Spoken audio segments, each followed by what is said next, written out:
Σήμερα και 2 ώρα το μεσημέρι μπαίνουμε στη θεολογική σχολή, το δωμάτιο 33, που κρατάει ακόμα η ΔΑΠ κλειστό και το Σύλλογο Φοιτητών δεν έχει καν χώρο. Και κρατάει η ΔΑΠ αυτό το δωμάτιο, ενώ μεταξύ όλοι οι φοιτητές ζητάνε και απαιτούν να ανοιχτεί αυτό το χώρο. Η ΔΑΠ είναι τόσο δημοκρατική παράταξη που ακόμα το κρατάει κλειστό.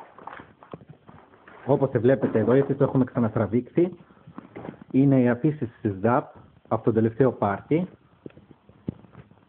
που κάνανε και ότι δεν έχει αλλάξει τίποτα. Και κρατάνε το χώρο κλειστό με τόσα βιβλία που μπορούν να τα χρησιμοποιούν οι φοιτητές σε πολλά πράγματα. Εμείς απαιτούμε χώρο ανοιχτό σε όλους τους φοιτητές. Εδώ καλοπερνάνε, πίνουν και Red Bull και ό,τι άλλο θέλουν. Κοιτάξτε τα χάλια τους. Πρέπει εμείς όλοι οι φοιτητές να αντιδράσουμε για αυτό και απαιτούμε ανοιχτούς χώρους σε όλους τους φοιτητές. Εδώ και το πανό που θυμάστε όλοι που κρέμασαν πριν 1 εβδομάδα. Δείτε το.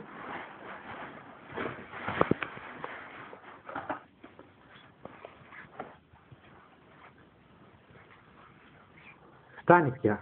26 χρόνια αυτή η παράταξη είναι πρώτη και τι έχει καταφέρει για τη θεολογική? Μόνο καταστροφή. Τίποτα άλλο. Κοιτάξτε και μόνοι σας να κρίνετε.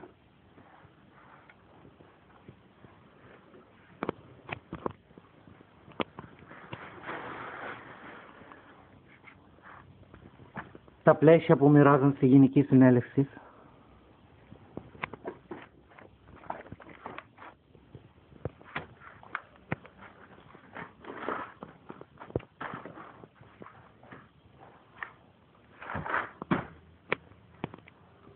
Απαιτούμε ανοιχτούς χώρους σε όλους. Πρέπει οι φοιτητές να αντιδράσουν γι' αυτό.